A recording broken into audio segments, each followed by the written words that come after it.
what I want to do is that I want to now move into the same story for areas, centroids of an area, right? So I'm going to bring that table from the textbook. That I know where it is. It is. Let me bring the table here. Desktop. I think it's under Centroid 1. There you go.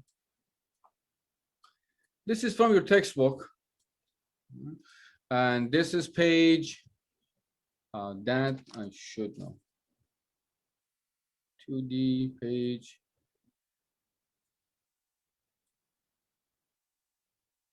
239 in your textbook. All right.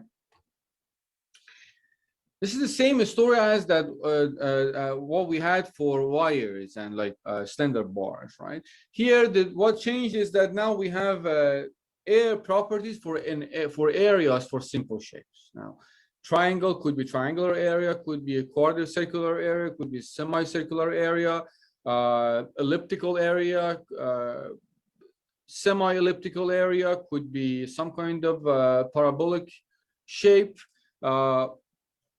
It could be a circular sector, right? Now we're talking about area. So let me just put it here, 4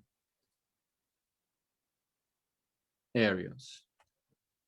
Now we can find the center X, C, Y, C, Z, C, as long as we know the property for each area. So it would be a summation of X, I, now AI, area, divided by summation of AIs. This could be YC, YI, AI, summation of areas, and ZC could be ZI, these are bar, AI divided by summation of areas, right?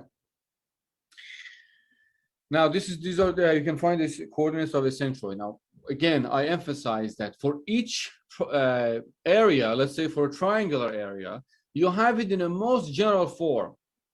Right?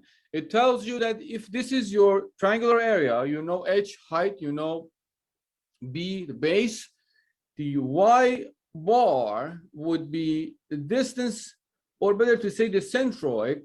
Don't think about it as X bar and Y bar. Think about it as the centroid is located at H/3 height from the base. All right? That's how you look at it. If you go into quadricircular area or semicircular area, the way you look at it is that centroid for circular area is located at X bar is here is 4/r/3 pi from this axis, and the centroid is located at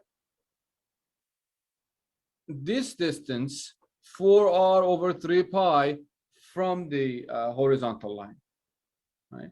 The same story for semicircular area. So what I'm trying to say is that remember, these are with respect to some edges and coordinates that you have for this specific shape. Now, when you go to composite bodies, you have to remember that you have to find the coordinates of the centroids for these simple shapes in the general coordinate system.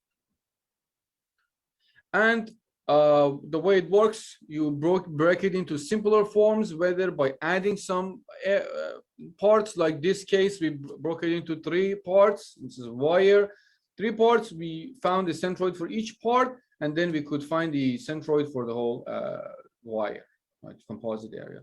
Same story for areas.